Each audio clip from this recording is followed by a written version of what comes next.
Imagine for a moment that the true mission of Jesus was not merely to teach parables or perform public miracles, but to awaken a dormant spark within each human being, an energetic frequency that, once activated, can transform consciousness and reconnect the individual to the original source of creation. Now imagine that this mission was deliberately concealed, rewritten, and fragmented for centuries, not out of ignorance, but out of fear of what would happen if humanity remembered its true divine nature. The history you know may be just a polished frame, carefully constructed to hide the complete picture of the Christic journey. Because when a being embodies the pure light of universal consciousness, it becomes dangerous to any structure that desires control, and that's exactly what happened with Jesus of Nazareth. From early on, Jesus' journey defies the usual logic of traditional religious records. There is a profound silence about his youth in the canonical Gospels. Almost nothing is known between his 12 and 30 years, a period too long to be ignored, especially for someone whose life would become the spiritual center for billions. This documentary void is no accident. It is the trace of a suppressed knowledge, an interval where it is believed that Jesus traversed initiatory paths, absorbing ancestral wisdom about healing, meditation, energy expansion, and spiritual transmutation. This absence of official records can be read as a muffled cry behind the curtain of history. Something grand was being learned, something that needed to be kept secret. While traditional Gospels depict a figure of Jesus focused on moral teaching and future spiritual salvation, the apocryphal and Gnostic texts point to a much more expansive and conscious presence of his power. In particular, the Gospel of Thomas presents Jesus not as a savior, but as a revealer of the inner light, someone who guides the seeker to discover the kingdom of God that is already within themselves. This vision changes everything. It's not about salvation granted from the outside, but about liberation activated from within. Jesus' presence among men would then be that of an initiator, someone who rekindles the subtle fire that vibrates within the human energy field, reminding the being of its forgotten luminous essence. To understand the depth of this, one must abandon the infantilized narrative that many have received since childhood and dive into a broader perspective where spirituality intertwines with vibrational science, with quantum physics, and with the ancestral wisdom of ancient peoples. When Jesus said that the eyes are the lamp of the body, or that those who have ears to hear let them hear, he was referring to spiritual senses and internal perception circuits that few mastered. His coded teachings spoke to two audiences: the external, who heard parables, and the internal, who received keys to access Christ energy, a universal vibrational frequency that operates beyond time, form, and language. What makes all of this even more impactful is the fact that these records were present in the early centuries of Christianity, being widely disseminated among Gnostic spiritual groups, until they were classified as heretical and systematically destroyed after the ecclesiastical councils, especially the one in Nicaea in the year 325. At this historical milestone, the Roman Empire, now merged with the Church, saw the need to control not only bodies, but souls. And the true power that Jesus awakened in his followers was too dangerous to be left free. They didn't want enlightened beings. They wanted obedient subjects. The official doctrine needed a cross, suffering, and guilt, not consciousness and energy. There are records, for example, that show how certain groups considered heretical at that time practiced rituals of introspection, energy healing, and spiritual ascension based on the secret words of Jesus. They understood that Christ was a state of consciousness, not just a name.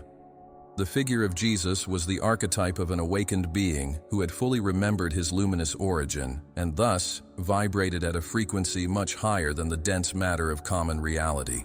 His presence transformed, healed, elevated, not because he performed magic, but because his vibration was in pure coherence with the unified field of life. This understanding changes the way we perceive miracles. Instead of literal or superstitious interpretations, we can see these events as manifestations of a highly subtle energy field being manipulated by someone who mastered its laws. When he healed, it was not just with words, but with frequency, with intention, with love in its highest state. Healing was the natural consequence of the vibrational resonance he generated. Every word, every gesture, every silence had a hidden purpose, a code embedded in layers of profound meaning that few had eyes to see. And speaking of eyes, the constant invitation of Jesus to vigilance, to the opening of the inner vision, to prayer in secret, to fasting and solitude, are central elements not only of a moral life, but of a process of consciousness expansion. The retreat to the desert, for example, can be read as a ritual of energetic purification, a preparation to align body, mind, and spirit with the flow of the source. It is no coincidence that so many spiritual masters in various traditions go through long periods of seclusion before manifesting their gifts. It is in this inner silence that true energy is awakened. The awakened Christ was, therefore, a threat to the prevailing order. Not because he led crowds, but because he planted in each individual the revolutionary idea that the kingdom of God is not in the heavens, but within each human being. This truth, if deeply accepted, would destroy the foundation of any system that requires intermediaries, fixed dogmas, or external authority. And this is the point where history was violently altered. What was once a call to inner freedom was transformed into a control structure based on sin, guilt, and external salvation. When we look back, we realize that the early Christians had practices very different from what we now call Christianity. There was introspection, there was meditation, there were practices of connecting with the inner light. This is evident in the writings left in Nag Hammadi, discovered in 1945, which reveal a much more mystical Christianity, centered on the direct experience of divinity. Jesus was seen as a guide to mysteries, not as an object of worship. He invited self-knowledge, the overcoming of ego, the awakening of the soul. All of this leads us to an inevitable conclusion. The story told is not the whole truth. There is another narrative, deeper, more liberating, more connected with the essence of the original message. A story where Jesus did not come to establish a religion, but to activate an energy. A journey where the light is not outside, but inside. A call that still echoes silently, waiting to be heard by those who dare to look beyond the veil. In the subterranean depths of humanity's spiritual history, there exists an invisible library of teachings that have been deliberately banned, hidden, or rewritten over the centuries. The original essence of Jesus' teachings was not just diluted, it was encoded, buried, and sealed under the weight of ecclesiastical councils, imperial interests, and the need to keep the masses in vibrational ignorance. But the light, though smothered, does not extinguish. And in the apocryphal and Gnostic manuscripts, survivors of the inquisitorial fury of institutions, a different language shines, a language of light, a direct transmission of divine consciousness expressed in codes that only the awakened eyes can decipher. Among these texts, the Gospel of Thomas occupies a unique position. In it, Jesus is not portrayed as a sacrificed Messiah, but as a master of inner enlightenment. His words, recorded as logia, are direct, enigmatic sentences that resonate with layers of energetic wisdom. If your eyes are clear, your whole body will be light. This phrase is not poetic, it is literal. The eyes, as portals of perception, when purified from judgment and illusion, activate energetic centers that overflow with light throughout the vibrational field of the being. It is not blind faith that he proposes, but inner vision, perception of reality beyond matter. The Gospel of Mary Magdalene, another text brutally excluded from the canons, deepens this understanding even further. In it, Mary is presented as the one who understood Jesus' secret teachings about the ascension of the soul, the veils between worlds, and the archetypes that trap the human spirit in layers of ignorance. Jesus reveals that liberation is not in external rituals, but in mastering one's own consciousness, in overcoming the lower forces that keep the being tied to density. The language used is energetic, symbolic, spiritual. There are no promises of heaven, only an invitation to transcend duality and activate the inner light. And there is also the Gospel of Philip, which brings the powerful metaphor of the sacred marriage, the union of the masculine and feminine within the self, representing the internal alchemy that generates the body of light. In this gospel, Christ is the one who teaches how to integrate opposites, unite polarities, and ignite the flame in the heart. This union is not carnal, but energetic. It is the elevation of love to the Christ frequency, capable of transcending time and space. It is love as a vibrational bridge between the fragmented self and the divine self. The language here is not just symbolic, it is vibrational, initiatory, designed to touch deep layers of the subconscious. These texts were not rejected for being inconsistent with the teachings of Jesus, but for being dangerously enlightening. They grant the seeker spiritual sovereignty, the power to access the divine without intermediaries. In other words, they return to the human being the responsibility and potential for their own enlightenment. Unlike the canonical Gospels, focused on dogmas, judgment, and conditioned salvation, the apocryphal texts reveal a Jesus who encourages direct experience with the sacred, leading the soul to recognize its luminous origin and to carry out its own vibrational transformation. The language of these texts is constructed to evade rational and linear logic. It is composed of paradoxes, images, and symbols, as it is through the language of the unconscious that light moves. When Jesus says, "When you make the two one, and the inside like the outside, and the above like the below, then you will enter the kingdom," he is providing a key to energetic alignment, the unification of fields, the coherence between thought, emotion, body, and spirit. The kingdom is not a place, it is a state of frequency. And this is the truth that frightens any power system. Salvation is not conferred from the outside, it is awakened from within. Another vital point is the conscious use of the word in the apocryphal Gospels. Words are treated as carriers of frequency. Each logion, each teaching, is not just information, it's transmission. Just like mantras in Eastern traditions or the sacred chants of ancestral peoples, Jesus' words in these texts are not to be memorized or mechanically repeated, but to vibrate, meditate, absorb. They act in the vibrational field of the being, awakening forgotten memories and activating dormant spiritual circuits. It's not about doctrine, but frequency. In the Nag Hammadi texts, discovered in 1945 in the Egyptian desert, the narrative structure is even bolder. It speaks of the divine origin of the human being, of a spark of light fallen into the world of matter, and of Christ as the one who comes to remind this spark of its origin. The universe is presented as a field of moving consciousness, where souls go through cycles of forgetting and remembering. Sin, so central in traditional dogmas, disappears. In its place, the concept of ignorance appears. The true evil, according to these writings, is forgetting who you are. This forgetfulness is sustained by forces that operate on subtle planes, entities or archetypes called archons, who feed on the energy of humans kept in illusion. According to these Gospels, Jesus did not come to pay for sins, but to break the veils of ignorance. His mission was to reveal the path of Gnosis, the inner knowledge that liberates. And Gnosis is not philosophy, it is vibration. It is expanded consciousness that dissolves the mental and energetic programs implanted by the matrix of manipulated reality. This approach forces us to rethink everything. If the apocryphal texts were excluded, not by mistake, but as a strategic choice, then the dominant spirituality was built not to liberate, but to limit.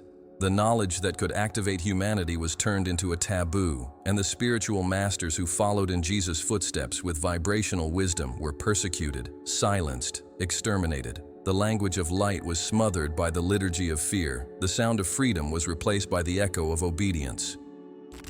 However, the truth has its own resonance. It transcends time.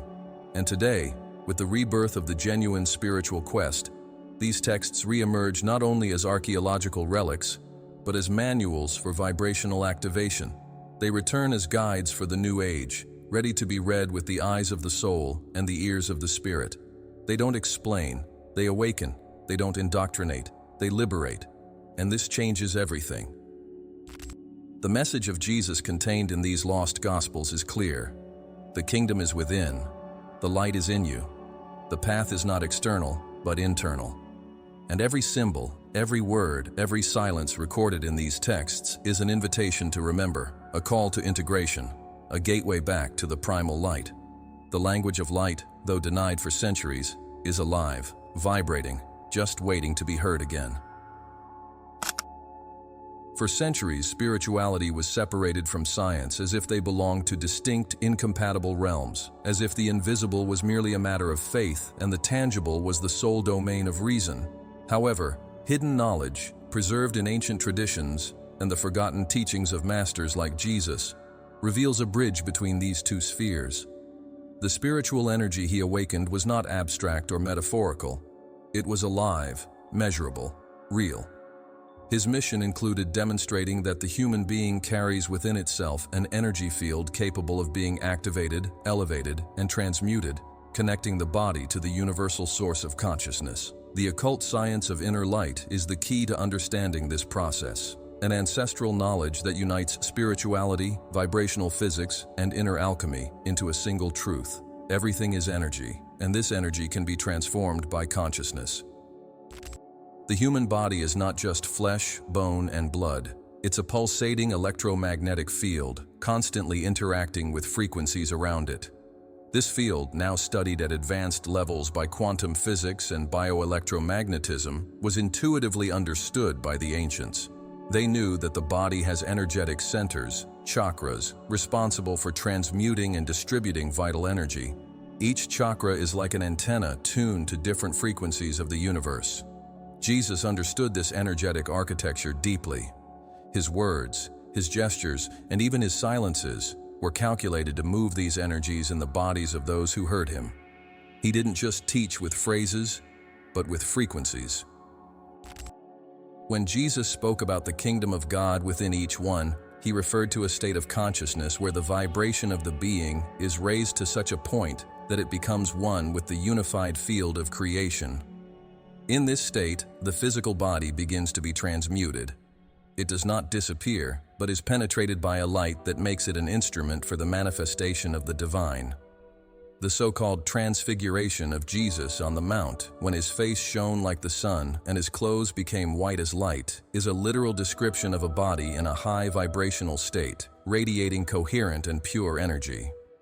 This phenomenon is not exclusive to him. Various Eastern masters, yogis, and avatars have manifested this glow, the visible aura, in moments of extreme spiritual expansion. It is a science of the spirit, not a supernatural miracle. Modern physics is beginning to acknowledge the reality that the observer influences the observed, that consciousness shapes reality, and that the vacuum is not empty, but full of potential energy. These principles directly engage with Jesus' hidden teachings, which stated that faith moved mountains not as a metaphor, but as an energetic reality. Faith is a frequency. When the heart and mind come into coherence, the field around the body organizes and influences matter. This explains instant healings, synchronicities, and manifestations that escape linear logic. The body then becomes a channel for transmitting and receiving divine energy, a living temple of light. Jesus also demonstrated an impressive mastery over vibrational language. He used specific words that acted as sound keys, activating deep zones of the spiritual subconscious. Each word spoken in Aramaic, his mother tongue, was loaded with layers of meaning that vibrated beyond common semantics. The vibration of sound, coupled with pure intention, created effects in people's energy fields. This principle is similar to the use of mantras in Vedic traditions, where sacred sounds are used to alter consciousness and purify energy centers. The word, in this context, is sacred sound, condensed energy, creative frequency, and Jesus was a master in this use. When touching people, he was not only showing compassion, there was an energy transfer.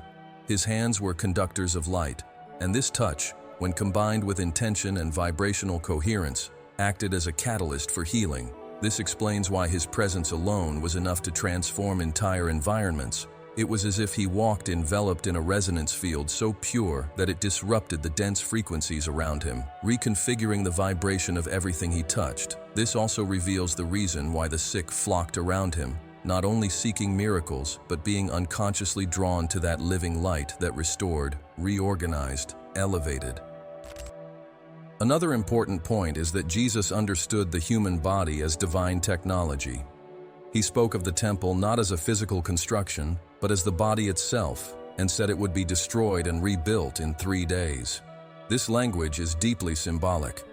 He was referring to the energetic body's ability to regenerate, to transmute, to surpass the limits of flesh through the awakening of the inner light. The resurrection is not just about returning to physical life, but about activating the body of light, the subtle vehicle that transcends matter and inhabits higher planes of consciousness. This idea is not new. In Egypt, it was called the glorious body. In Tibet, it is the rainbow body. In all these traditions, the principle is the same. The human being has within him a dormant energetic structure, which can be activated with discipline, intention, and expansion of consciousness. This activation does not occur with superficial rituals or empty beliefs. It demands profound transformation, emotional purification, mental alignment, spiritual surrender.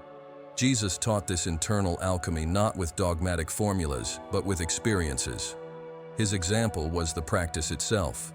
Fasting, praying in quiet places, moments of solitude, all this was part of an energy refining process. It was not sacrifice through suffering, but purification through frequency. He retreated to the desert not to escape, but to replenish subtle energy, away from the dense interferences of the outer world. This pattern is visible in all initiates. Elevation requires silence, requires emptiness, requires total openness to light. It is within this context that we can understand miracles as natural manifestations of an energy field in absolute coherence with the whole. When Jesus multiplied loaves, walked on water, or resurrected the dead, he was operating on a frequency where the laws of matter are different. He was not breaking natural laws, but accessing higher laws, invisible to common consciousness. The miracle, then, is not an exception, but a revelation of a potential that everyone carries, but few dare to develop. He did not only come to show the way, he came to prove that it is possible. The vibrant energy he awakened was not solely his own. It was the energy of creation itself flowing through a being completely aligned with the source. And this is exactly what he came to remind us, that every human being has access to this same light, this same vibrational field. He said, "Ye are gods," not as a metaphor, but as an energetic truth. The divine spark that dwells within each being is capable of creating, healing, transforming. And the hidden science of the inner light is the map to this awakening. In this map, everything begins with awareness. The way we think, feel, and act creates a field. This field expands, interacts, attracts, repels. And when this field aligns with unconditional love, with inner truth, and with pure intention, it becomes a living extension of divine light. This is the science that Jesus lived and that still pulses today, silently, within each one who seeks not to believe anymore, but to know, not to follow anymore, but to awaken. The official history shamefully fails to explain one of the greatest mysteries of Jesus' journey, the so-called lost years, that gap between the ages of 12 and 30, where the Gospels report nothing about his life. The silence of this period is not accidental, but carefully constructed, for it is during this time that the most intense phase of his spiritual, energetic, and alchemical formation took place. Oral tradition, alternative historical evidence, and records left by ancient spiritual schools point to a deep connection between Jesus and the Essenes community, a group of mystics, healers, and sages who lived in communion with the subtle forces of the universe, practicing a science of inner light far advanced for the standards of the time. It was there, amidst the desert and the silence, that Jesus prepared himself to manifest the Christ, not as a religious identity, but as a high vibrational state. The Essenes were not a typical group. Isolated from the formal religious practices of the Pharisees and Sadducees, they inhabited regions like Qumran, near the Dead Sea, where they developed a spiritual culture based on purity, discipline, introspection, and direct connection with cosmic forces. Their rituals were not about blind worship, but about energy refinement. They understood the body as a temple, the mind as a portal, and the spirit as a spark in the process of ascension.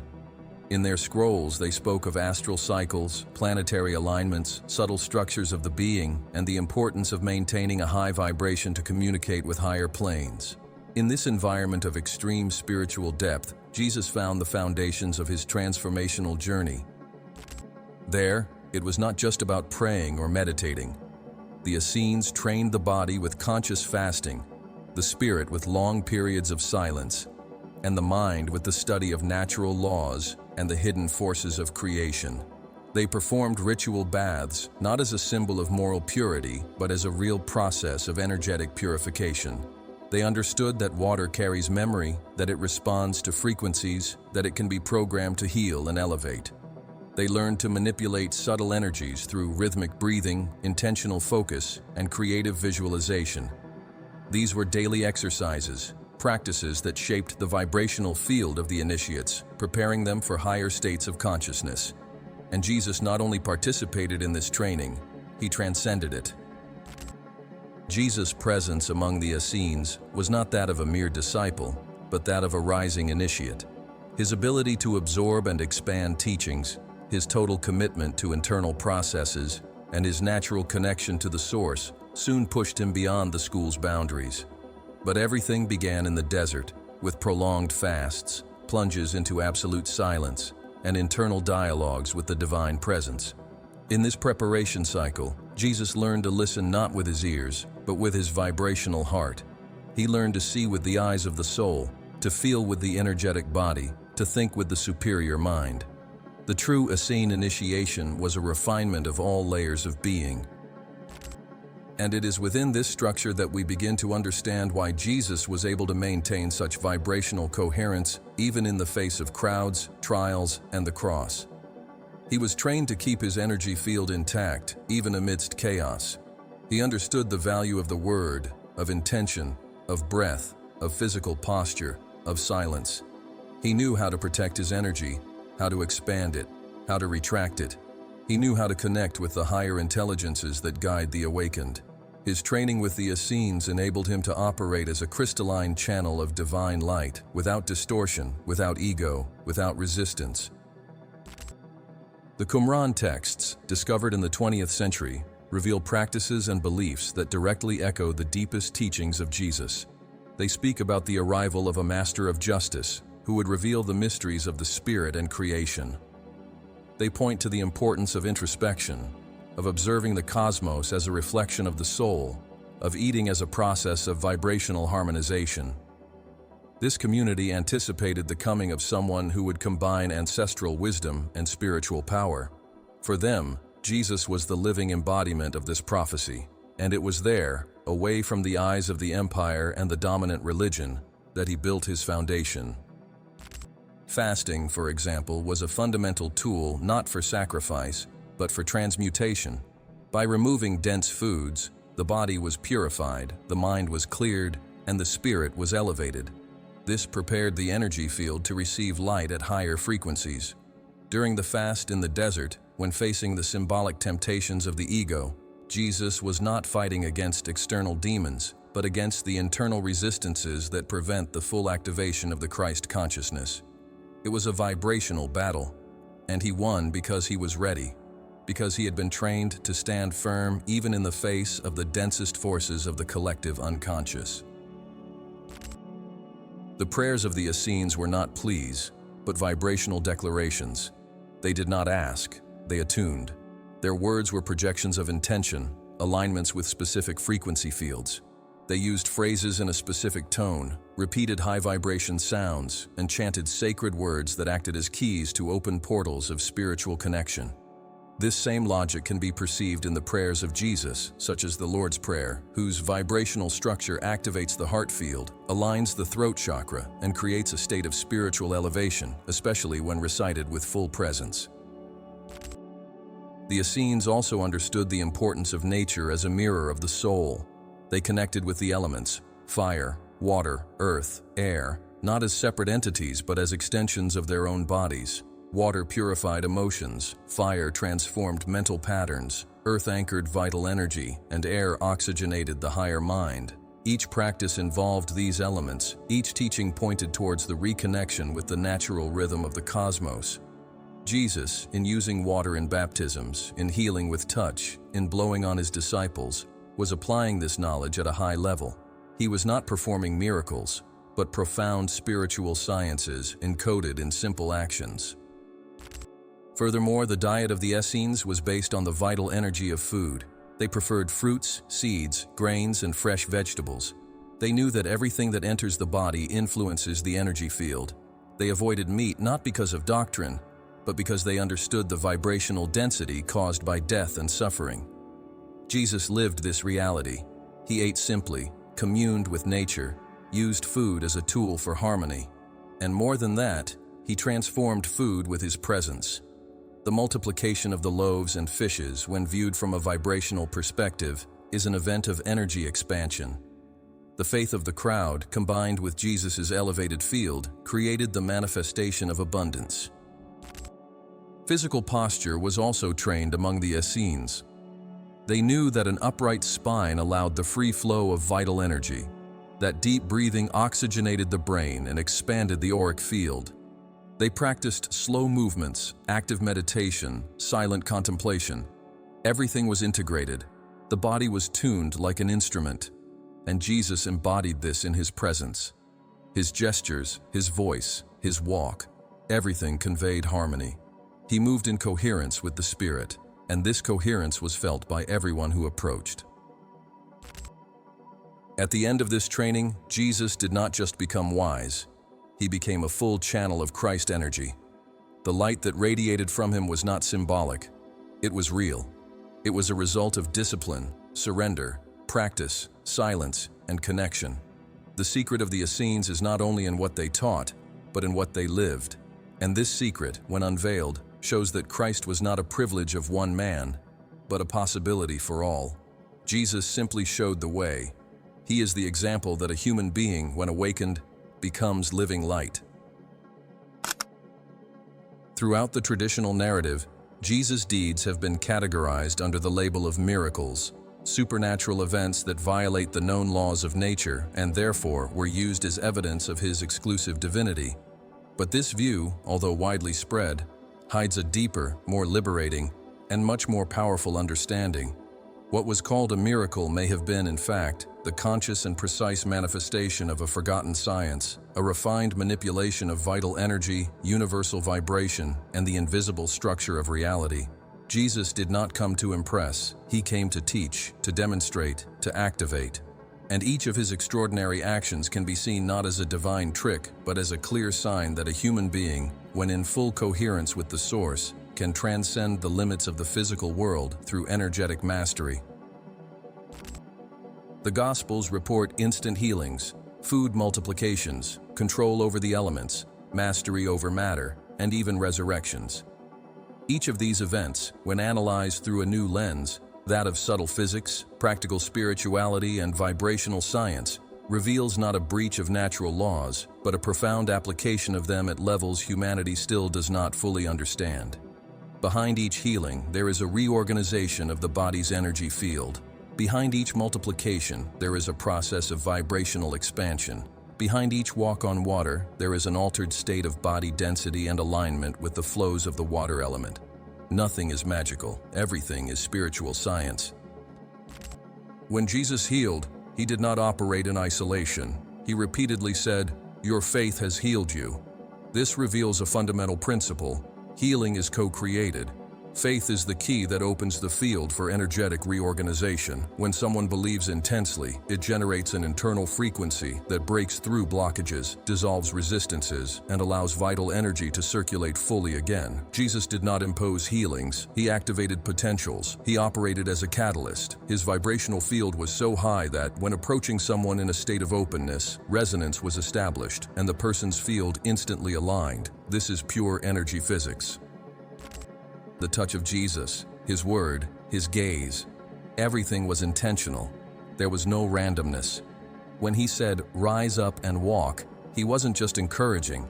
He was activating specific vibrational codes, releasing blocked energy centers, dissolving traumas inscribed in the electromagnetic field of the person's body. His voice carried a frequency so pure, so aligned with the original sound of creation, that it acted as a wave of cellular and spiritual reorganization. This explains why some were healed just by touching him or by touching his clothes. It was not the fabric, it was the field that enveloped everything around him. The multiplication of loaves and fishes, often seen as a miracle of divine intervention, can be understood as a phenomenon of quantum amplification of matter. Jesus understood that matter is condensed energy and that, by altering the frequency of the field around an object, it is possible to rearrange its particles and expand it. He operated with pure intention, without ego, directly connected to the source. In this state, the impossible becomes accessible. Abundance was not created from nothing, but was manifested from everything. Matter was reorganized in response to expanded consciousness. Walking on water is another classic example. In the light of vibrational understanding, the body can alter its relative density according to the state of consciousness. In deep meditative states, with complete mastery over the personal electromagnetic field, it is possible to temporarily neutralize gravity or align with the frequency of the water element, creating a lightness that makes something seemingly inconceivable possible. Ancestral tribes, Eastern masters, and shamans have reported similar phenomena. Jesus simply took this to its pinnacle. He lived in a state of unity with all elements, and therefore was not limited by common physical laws. The resurrection of Lazarus, seen as the climax of miracles, can be understood as the reactivation of the life field of a transitioning body. By uttering specific words and calling Lazarus by name, Jesus not only made a sound, he sent a direct vibrational command to the energetic core of Lazarus's soul, reactivating its connection with the body. The name in this context is a unique frequency, a vibrational identity. To call him was to invoke his essence back into matter. This requires an absolute understanding of the soul, time, space, and the subtle layers of reality. It's not a miracle, it's mastery. The nature of miracles becomes even clearer when we analyze how Jesus related to the faith of others. He always sought the inner state of the person. He did not heal for the sake of healing. He only activated when he perceived openness, surrender, submission. The miracle was not done to convince, but to confirm what was already vibrating in the heart of the seeker. Those who approached with skepticism or pride were not touched, not for lack of power but for lack of alignment.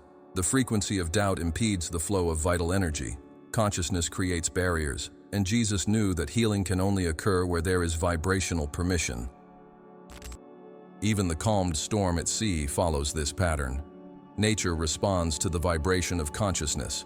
When Jesus commands the wind and the sea to be still, he is communicating with the elemental forces in their own language.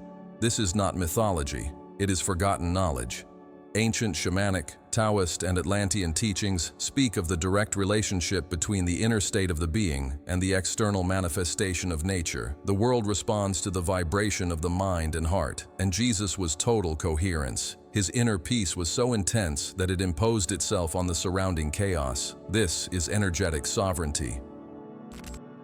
Another crucial point is to understand that all these events were connected to the intention of awakening others. Jesus never performed miracles to show superiority. Each manifestation aimed to elevate the collective vibration, to awaken in people the forgotten memory of their true nature. He wanted everyone to realize that they could do it too. He said, "He who believes in me will do the works that I do, and even greater ones." This statement is not poetry. It is a promise. It is an activation. It is the call for every human being to discover the inner Christ and manifest divine energy with the same intensity. The manipulation of energy in this context is not control. It is absolute surrender to the divine consciousness, which operates through the being in a state of purity. Jesus did not force reality. He aligned himself with the original flow, and therefore, everything cooperated with him. Matter yielded, time adjusted, probabilities bent. This is the reality of those who live in unity with the whole, and this is the destiny of every soul seeking full awakening, to reconnect with the source, align thought, emotion, and action, purify intentions, and become a channel of light in full manifestation. Miracles, then, cease to be inexplicable exceptions and become maps for a new way of living, feeling, thinking, existing. They point to what lies dormant in every human being. They are signs of what is possible when the ego dissolves and the inner light takes command. They are reminders that reality is malleable, that consciousness is creative, and that energy responds to the vibration of the heart. Jesus did not come to perform magic. He came to show that we are naturally magical, and that by remembering this, we become light in motion. To understand why the true gospel of light was suppressed for so long, it is necessary to look beyond the surface of religion and delve into the political, social, and psychological structures that shaped the world after Jesus' crucifixion. His original message, centered on activating the inner divine, the spiritual sovereignty of the individual, and unity with the source through vibrational elevation, was a direct threat to control systems, not only to the religious elite of the time, but to the empire itself. The early church, which began as an organic and transformative spiritual movement, was soon co-opted by interests that saw spirituality as a tool of domination, not liberation. And what was light was reduced to dogma. What was vibration became liturgy. What was awakening became fear. The conspiracy of silence began with the need for control. And the target was clear: the hidden knowledge that made humans free from within. Jesus taught that the kingdom of God is within each one of us. This teaching, although today repeated as a harmless phrase, carries a revolutionary force. It negates the dependence on external institutions, priests, and mediators between the self and the divine. It asserts that each individual has the ability to access the light of creation directly, without intermediaries. This, for a power structure in formation, was unacceptable. How to maintain authority over a people who discover that they themselves are the temple, altar, and priest. How to manipulate those who understand that love, truth, and energy are not granted from outside, but activated from within. The only solution was to silence this message, and so they did. In the 4th century, with the officialization of Christianity as the religion of the Roman Empire, the message of Jesus underwent a strategic transformation. The councils, like that of Nicaea in 325 AD, were not just spiritual gatherings, but political decisions with devastating spiritual consequences. There, the texts considered safe were canonized, while hundreds of others, which carried the vibrational essence of the hidden teachings, were rejected, persecuted, and burned. Jesus' words, which spoke of inner light, were replaced with doctrines of sin, guilt, punishment, and conditional salvation. The focus shifted from awakening to obedience. Spirituality became structure, and truth became heresy. The Gnostic Gospels, many of which were found in Nag Hammadi, speak clearly about this deviation. They present a Jesus who teaches about the archetype of light, about the illusion of the material world, about the power of gnosis, the inner knowledge. They speak of the need to transcend the ego, to free oneself from the archons, entities that manipulate the human mind, keeping it a prisoner of ignorance. This vision was not symbolic, but energetic. Jesus was seen as the one who broke the cycles of forgetfulness, who deprogrammed the vibrational control matrix and reactivated the divine spark in those who truly followed him. But this vision was crushed, and in its place, centuries of spiritual darkness were installed. The institutional church not only erased the Gospels of light, it rewrote Jesus himself. It created a sterile Christ, obedient, submissive to pain, and sacrificed as a scapegoat for the sins of the world. The crucifixion, which originally symbolized the transmutation of flesh into light, came to be used as a symbol of eternal suffering, as a form of collective guilt, and a tool of emotional domination. The resurrection, which should have been the point of vibrational ascension, turned into a theological proof to be accepted by blind faith. And with this, the center of the message was shifted from inner awakening to external worship. The light was buried under the weight of doctrines. For millennia, the focus shifted to fear. Fear of hell, fear of judgment, fear of making mistakes, fear of God. The image of the loving Father was replaced by a wrathful being who punishes and chastises. Vibrational love was distorted into emotional control. The mystery of life, instead of being celebrated as a manifestation of divine consciousness, turned into a sequence of trials to be overcome with suffering. Spirituality was reduced to empty rituals, and the individual was conditioned to seek outside what was always within. This was no accident. It was spiritual engineering, and the price was steep. Entire generations disconnected from their inner light. However, the light did not disappear. Even when pursued, it remained alive in secret orders, mystical traditions, indigenous wisdom, and in the subtext of sacred texts. The knowledge about subtle bodies, about the human energy field, about the power of intention, word, and presence, was preserved in silence, waiting for the time of return. Many paid with their lives to keep this flame burning. Mystics, visionaries, alchemists, and healers were killed, burned, discredited, but the field never forgot. The vibration of truth continued pulsing in invisible dimensions, waiting for humanity to listen again. Today, with the collapse of old structures and the rebirth of global spiritual consciousness, the conspiracy of silence begins to crumble. The forbidden gospels resurface. Science begins to validate what the ancients already knew. People feel the internal call. They realize that there is something more, something beyond what was taught, something that vibrates when the soul is touched by the frequency of truth. Fear is no longer enough to maintain the lie, and the return of the light can no longer be stopped. The language of energy, of vibrational healing, of gnosis, of meditation, of heart coherence, reappears as the language of the awakened Christ. The great irony is that everything that has been suppressed is precisely what humanity needs most right now. The gospel of light, the one that speaks of the inner kingdom, of loving vibration, of unity with the whole, of silence as a gateway to the divine, of energy as a bridge to the source, is the medicine for the present times. It is not a text to be memorized, but a frequency to be lived. It doesn't need to be preached, but embodied. It doesn't demand temples, but presence. It doesn't require rituals, but alignment. And this gospel is returning, not as religion, but as awakening. The church, as an institution, may try to resist, but consciousness is already shifting. The human being begins to remember, and in this remembering, everything changes.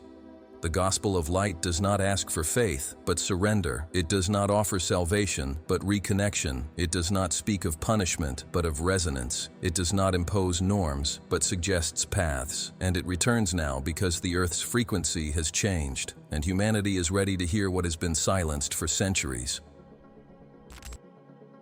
It's time to realize that the truth cannot be destroyed. It can be hidden, distorted, pursued, but never erased. Because the truth does not live in books, but in energy fields, in the memories of the soul, in the records of the heart.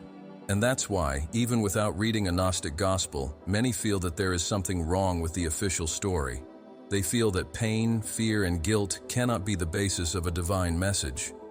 They feel that God cannot be a tyrant. They feel, even without knowing how to explain, that the light is somewhere else. This feeling is the beginning of awakening.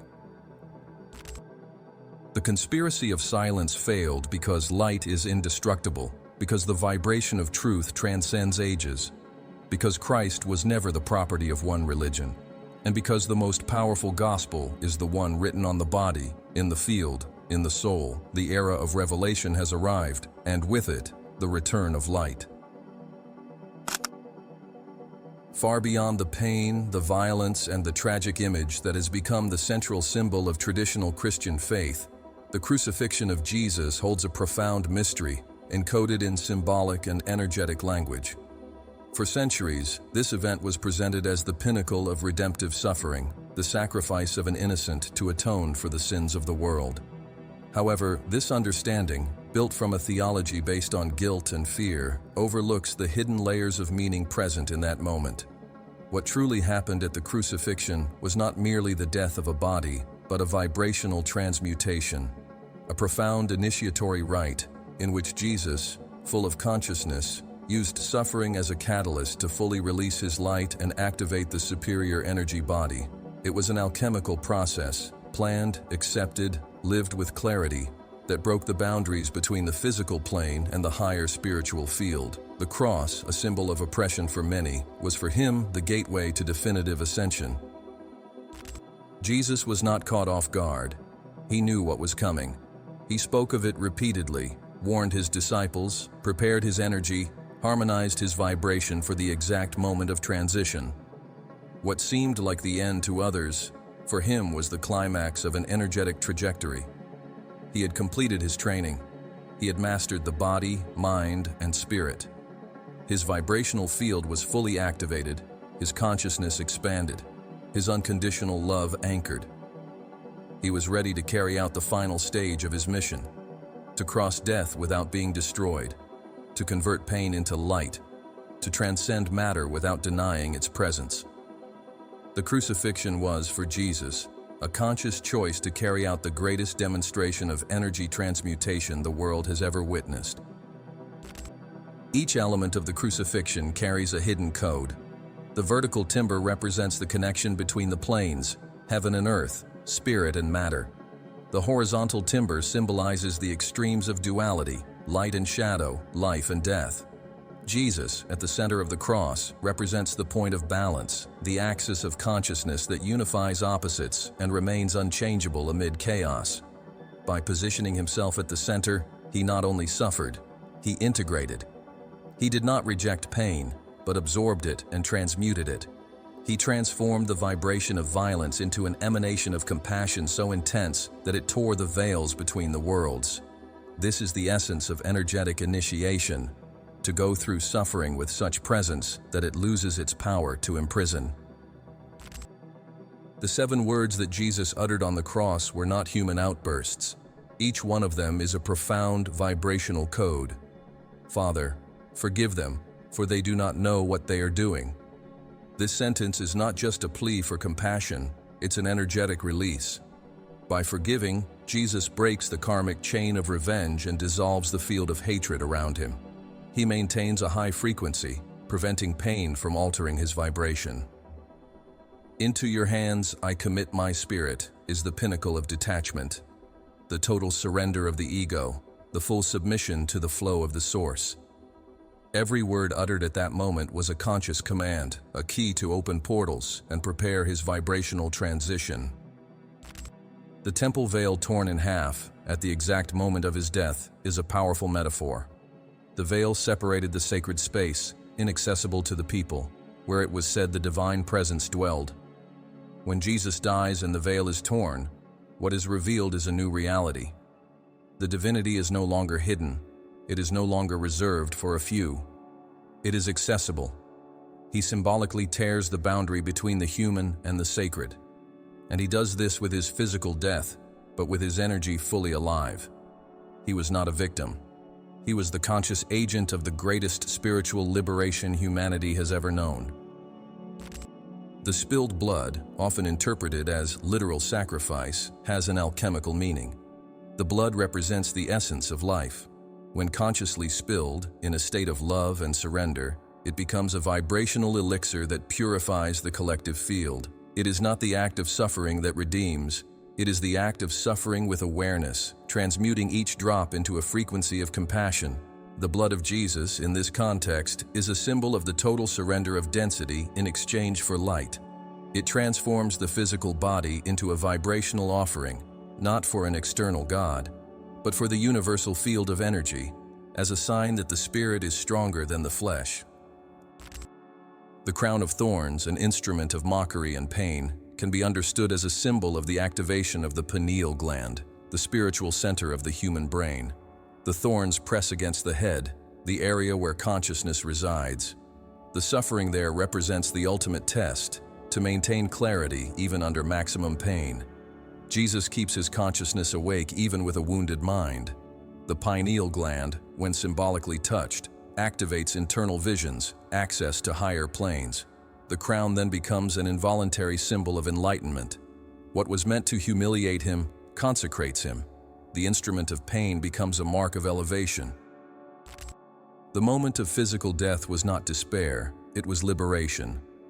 It is finished, are words of a mission accomplished, not of failure but of achievement. Jesus traversed suffering with such presence and coherence that his energy field not only remained intact but expanded. At that instant, he activates the body of light. This body, also called the glorious body, is the elevated vibrational version of the physical body, capable of existing on multiple planes, transcending time and space. His resurrection, days later, is the confirmation of this process. He returns not with a dense body, but with an energy structure so refined that only a few recognize him. He is present, but transformed, visible, but subtle. This process is strikingly similar to ancient initiation traditions.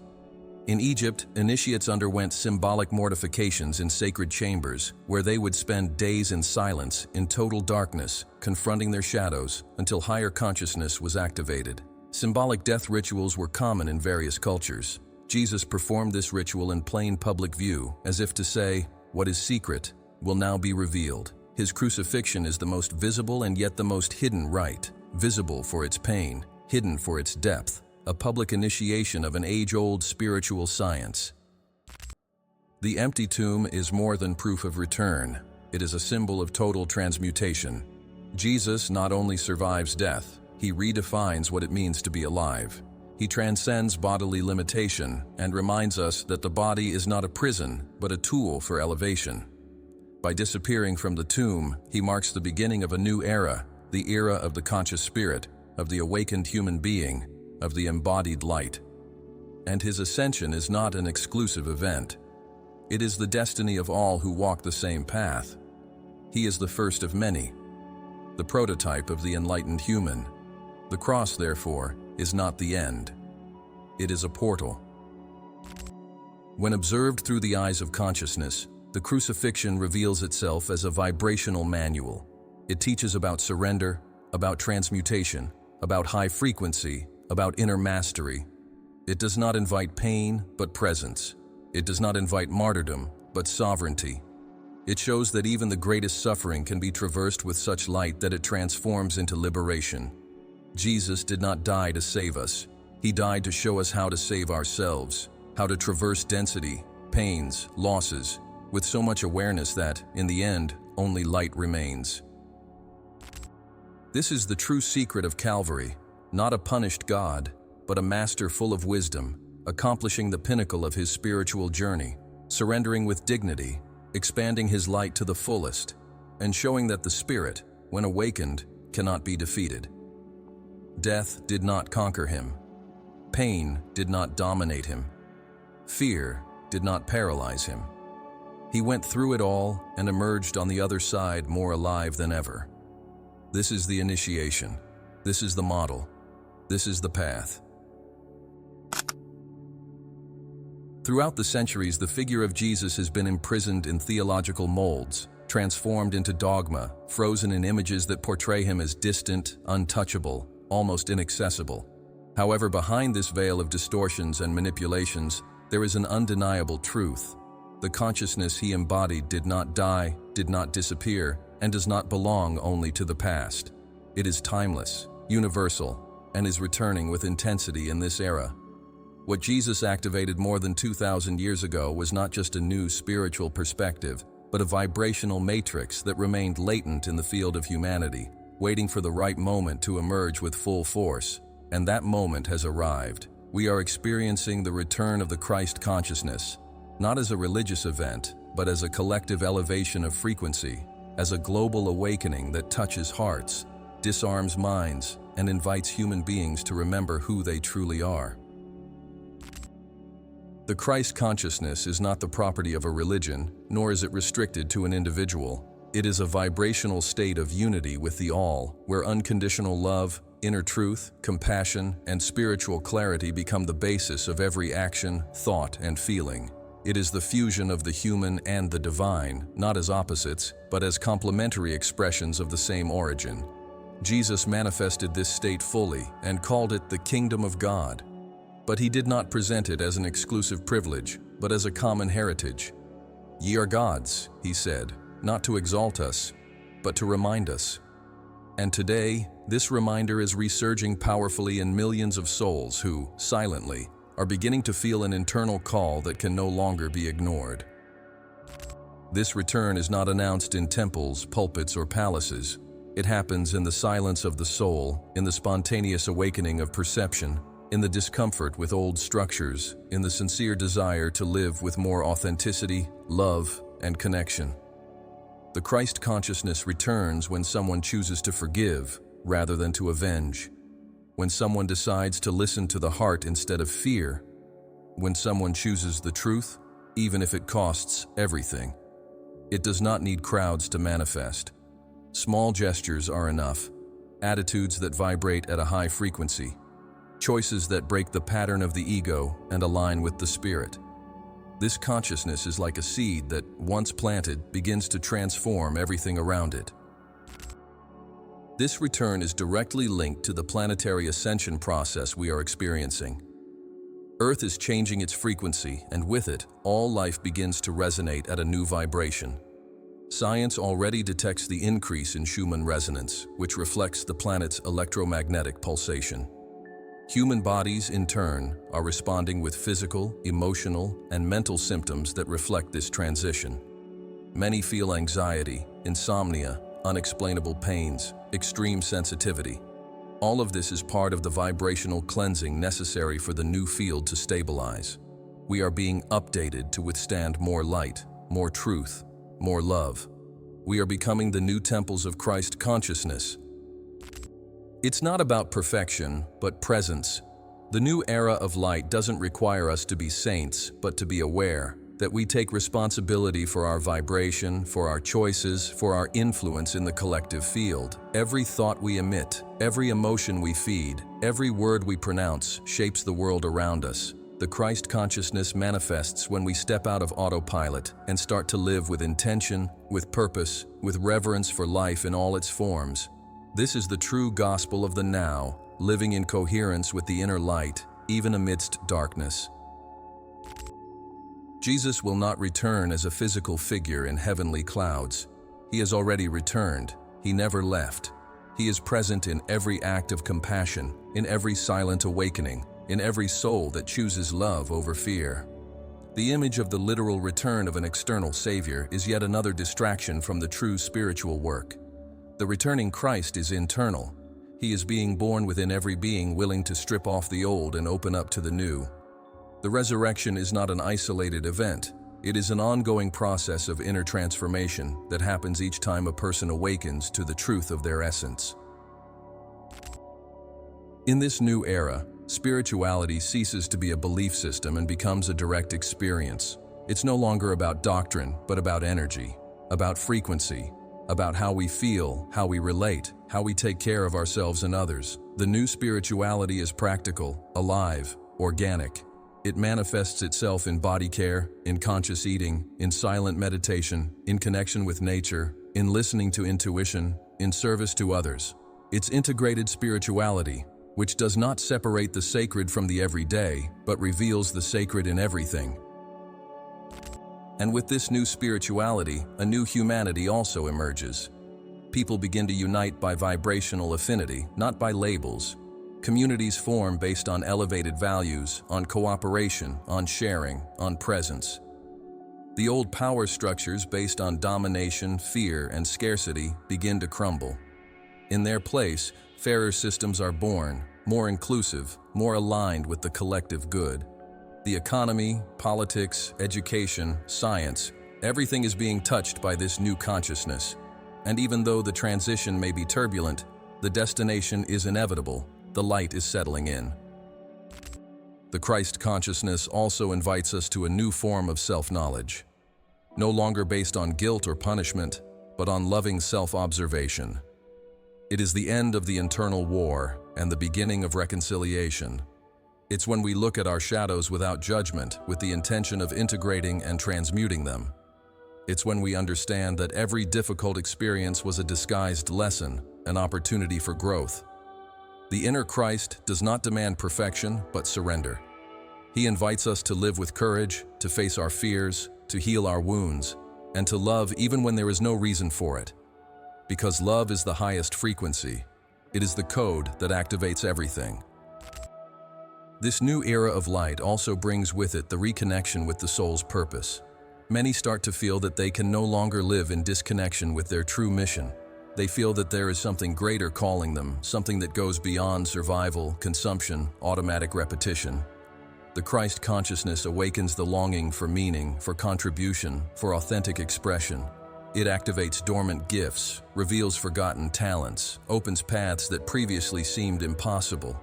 It's as if the universe conspires to align everything around the one who decides to live in truth. Because indeed, it conspires. Synchronicity is the new way of operating time. And finally, this new era is a call to silent action. We don't need to convince anyone, convert anyone, save anyone. We just need to be. Be the reflection of the light that has awakened within us. Be the presence that inspires by example, not by speech. Be love in motion, truth in action, peace in vibration. The world will not be saved by ideas, but by frequencies. And every human being who raises their vibration contributes to the elevation of the whole. This is how Christ consciousness spreads, like a wave of light that touches hearts, one by one, until no darkness remains. We've reached the point where it's no longer possible to remain asleep. The search for something external to save us, to give us direction, meaning, or permission to exist in peace, no longer satisfies the soul.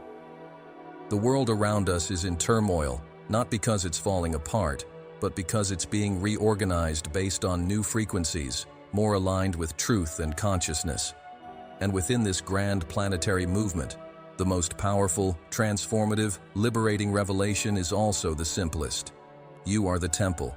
It's not a metaphor. It's not a symbol. It's a literal energetic reality. Your body, your mind, your emotions, and your spirit are the living sanctuary where the divine light resides, pulses, breathes, and expands. The activation of your inner light is not something that will come from outside. It's a decision, a yes, a surrender to your true state of being. Throughout the entire journey of Jesus, from his initiation among the Essenes to his transfiguration and ascension, he left a trail of vibrational codes that always point inward. He never sought to build stone temples. He never claimed religious titles. He never demanded rituals to validate the connection with the divine. On the contrary, his presence was a constant reminder that the sacred is not separate from common existence. It is ingrained in it. Each cell of your body, each beat of your heart, each breath is an activation portal, an opportunity to reconnect with the source that vibrates beyond time, space, and form. Everything you need is already there, waiting to be recognized, embraced, awakened. The activation of the inner light begins with presence, not with theories, not with beliefs, but with full self-awareness. It means being whole in the now, attentive to what is happening inside and outside, not with judgment, but with clear perception. It's when you stop running from yourself, when you abandon the need for external approval and start listening to the quiet voice of the soul. This voice does not shout, it whispers. It does not impose, it guides. And when you start to follow it, even if little by little, something inside you begins to expand. A flame, which has always been lit, starts to gain strength. It's not a physical flame, but a vibrational one. It's the Christ light, the original code of creation pulsing in your essence. This process, although natural, requires courage, because the activation of the inner light brings to the surface everything that prevents it from shining.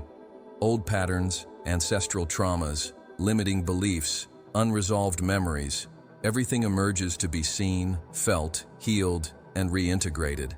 It's not easy. It's a rebirth. And like every birth, it can be painful. But it's through this purification that the inner temple is freed from shadows. The light does not deny the darkness, it passes through it. It transforms it. Jesus never promised a comfortable path, but he promised that whoever followed this path would find life in abundance.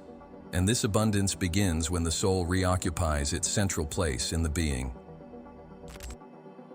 You don't need to wait for an ideal moment, a perfect condition, or spiritual validation. The activation of your inner light begins right where you are, with what you have, with who you are. It starts with small daily choices, choosing truth over convenience, silence over distraction, love over fear. It starts with how you nourish yourself, how you breathe, how you treat your body, how you manage your thoughts. Every act is an act of devotion. Every conscious gesture is a ceremony of light. The temple is not within the walls, but in the attitudes. and each attitude aligned with light activates a new layer of your being. The practice of presence is the master key to this activation. When you become an observer of yourself, without judgment, you start to notice the automatic patterns that govern your life. And upon noticing, you can choose. Awareness opens room for freedom, and in freedom, the spirit finds space to expand. Meditation, conscious breathing, silence, contemplation of nature, service to others, self-love, all these are activation practices. They are ways to cleanse the inner temple, to prepare the ground for the light to manifest more strongly. There is no single technique, there is alignment. And alignment is personal, non-transferable, organic. Another fundamental point is understanding the body as a sacred instrument. For a long time, spirituality was separated from corporeality, as if the body were an obstacle. But light manifests through matter. The body is the chalice that receives the wine of divine presence. Taking care of the body is not vanity, it's honor, it's respect, it's spirituality in action. Eating with awareness, moving with joy, resting with reverence. All of these are ways to keep the temple vibrating at a high frequency. Jesus took care of the body as one takes care of a musical instrument. And he invited us to do the same, because he knew that the symphony of the soul can only be heard when the body is in tune. The activation of the inner light also involves the transmutation of emotions. It's not about repressing feelings, but allowing them to express themselves and transform into useful energy. Anger can become strength. Sadness can become compassion. Fear can become discernment. Each emotion is a frequency that can be elevated. Jesus wept, got angry, felt sorrow. But he never got stuck. He felt and transcended. And that is the model. To feel fully, without identifying with it. And, from this loving neutrality, allow the light to dissolve what no longer serves and reveal what is ready to be born. In this new stage, life ceases to be a sequence of obligations and becomes a sacred journey.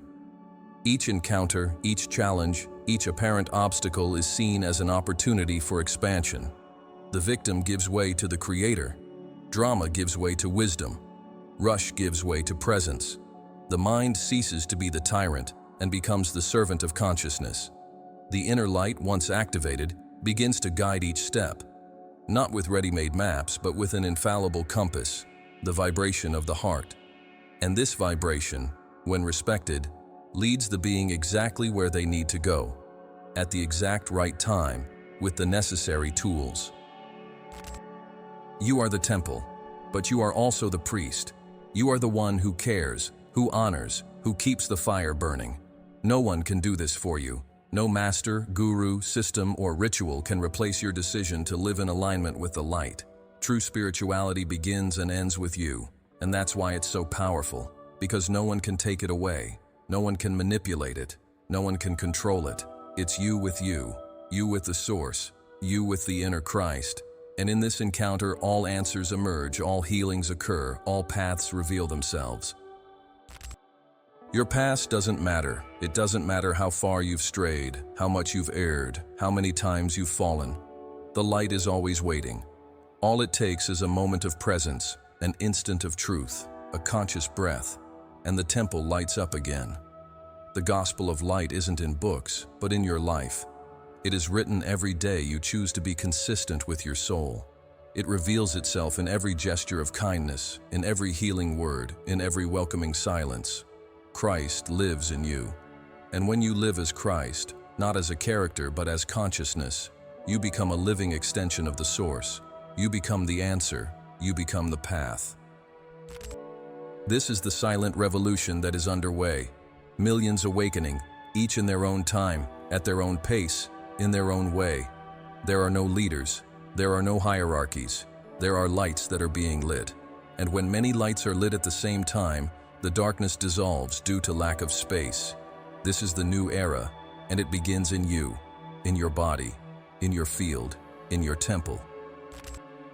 Now is the time, not tomorrow, not later. Now, close your eyes, breathe, feel, recognize. You are the light you were waiting for. You are the word that became flesh.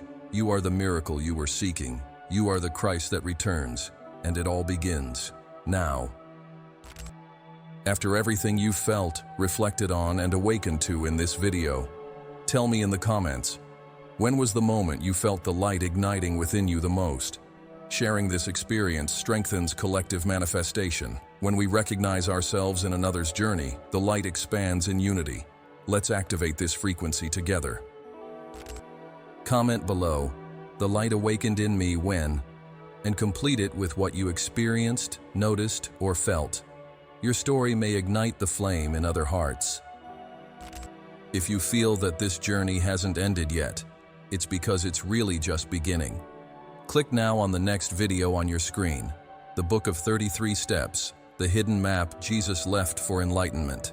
In it, we will unravel the secret map that Jesus left, step by step, to access the deepest levels of divine consciousness. The journey continues. We are the light in motion. We are mind unfettered.